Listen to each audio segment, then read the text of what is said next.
be going through how to properly set up for site-size drawing and painting. So here we are in one of our cast halls at the Academy of Realist Art in Boston. And so let's say you wanted to set something up at home or your own personal studio. So there's a few things that you need. Obviously, you're going to need an easel. We prefer an H-frame easel, which this would be an H-frame easel, allows you to have your drawing perfectly perpendicular to your view. So that's what we have set up here. We also recommend that if you're going to be working on a cast or a still life, we have these cubbies which are about 4.5 feet high, but we also have different risers for when things are too short for taller people, or these also work for slightly shorter people. So this is a pretty decent height for this object for me.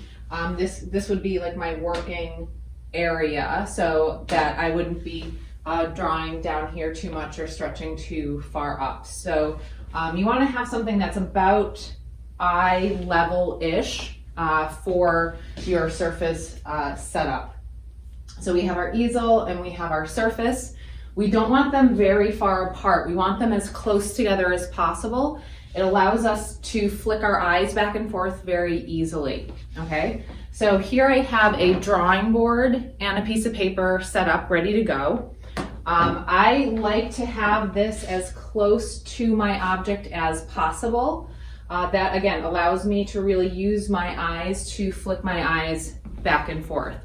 You're going to want to also make sure you have enough space depth-wise. So as you can see, my surface, my canvas or paper, is right along the plane of the face here. So let's say I was setting up a still life or a portrait. I want to make sure that the plane of my canvas kind of hits life size. Okay, so if I'm drawing this, it's going to be the exact same size as it is in life.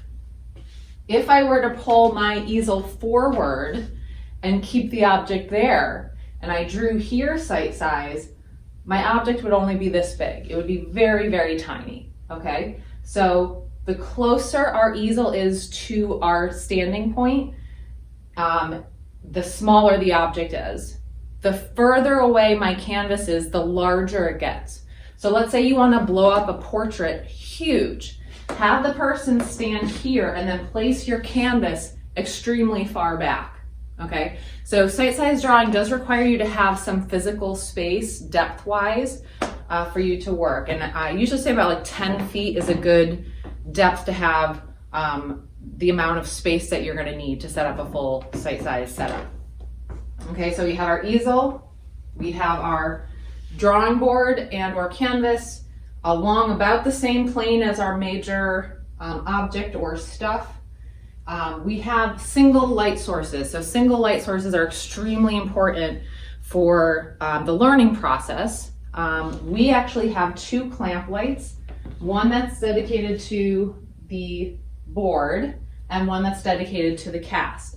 And you can tell that you have a single light source by interrupting the light source, and if there's one shadow, then there's only one light source, and so that's a good thing.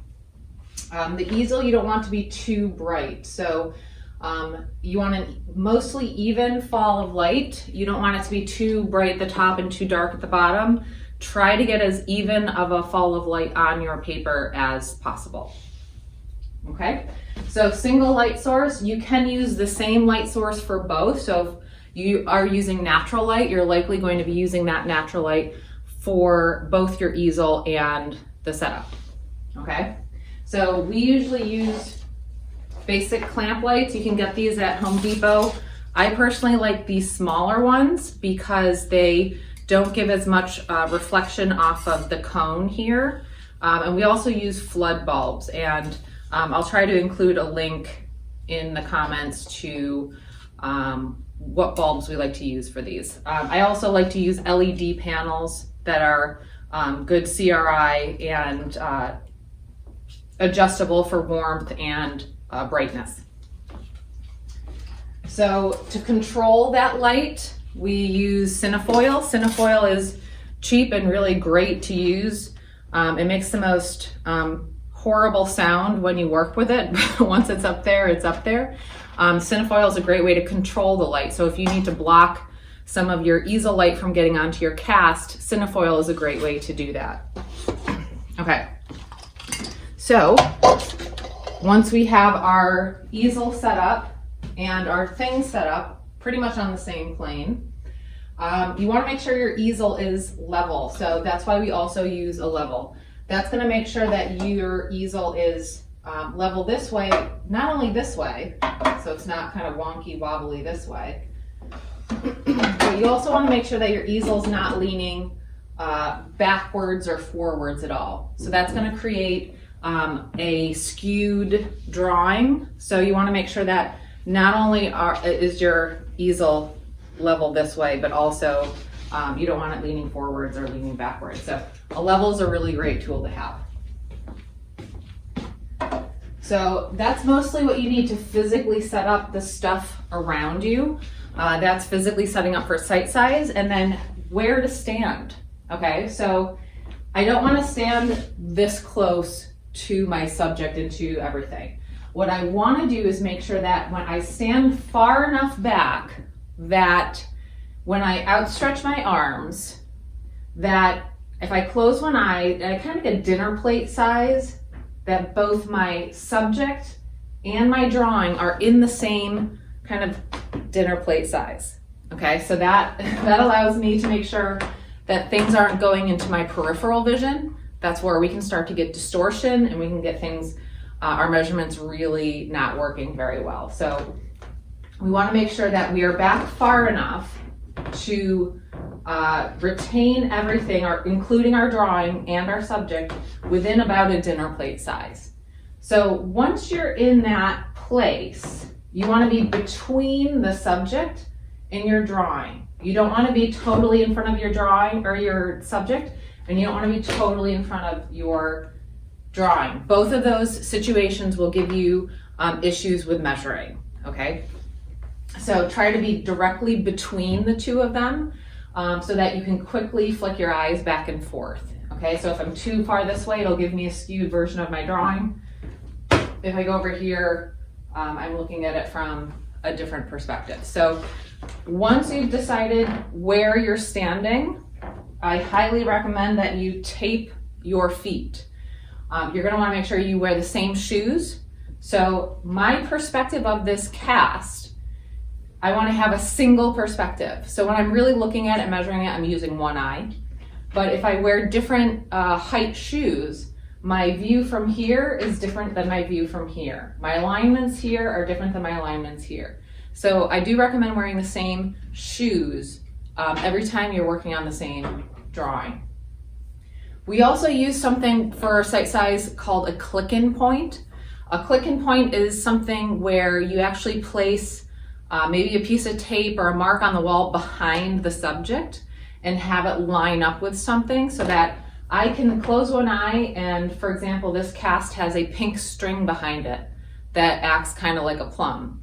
So if I get into it, I know that Shelly's working on this cast right now, and I know that if I take that pink string and I make sure it aligns perfectly with the side of that corner, I know that I'm in her spot. So I can make sure that I shift along and then bam, I'm in her spot. So that's how you can always make sure that you're in your own click-in spot, is give yourself something that aligns perfectly so that if you shift this way, it's wrong. If you shift too far that way, it's wrong. But if you're in the right spot, you'll know that your click-in point is working. So that's a great way to make sure that you're always coming back to the same spot. Okay, so sight size drawing and painting, you're observing, measuring, and taking in all the information from here, okay? All the drawing is done up there. I will take a measurement, I'll take an alignment, I'll come up here, and I'll make a mark. I have to stand back in my spot to assess, okay? At no point am I up here, I'm drawing this, and then I'm gonna draw this, and then, okay, I'm gonna draw that. That does not work, okay, that you're drawing it from a different perspective here. Okay, so make sure you always come back to the same spot to assess. Put a mark down, come back and assess. Put a mark down, come back and assess. So this is really a little bit of a memory drawing. Okay, what did I see when I was here? What did I measure when I was here? And then I'm gonna go up, make a mark, make some changes, and then continue with the drawing. So that is the basics of setting up for site size. You wanna just make sure you have enough space. About 6 feet back would be good. You wanna just, again, make sure you're in that dinner plate size. You don't wanna be up too close. For a cast this size, I would say, about 6 to 7 feet is a decent amount. If you're working on a very large painting or drawing, you're gonna wanna be a little bit further back. Okay, so that's the basics of setting up for site size and what you need. Let us know if you have any questions.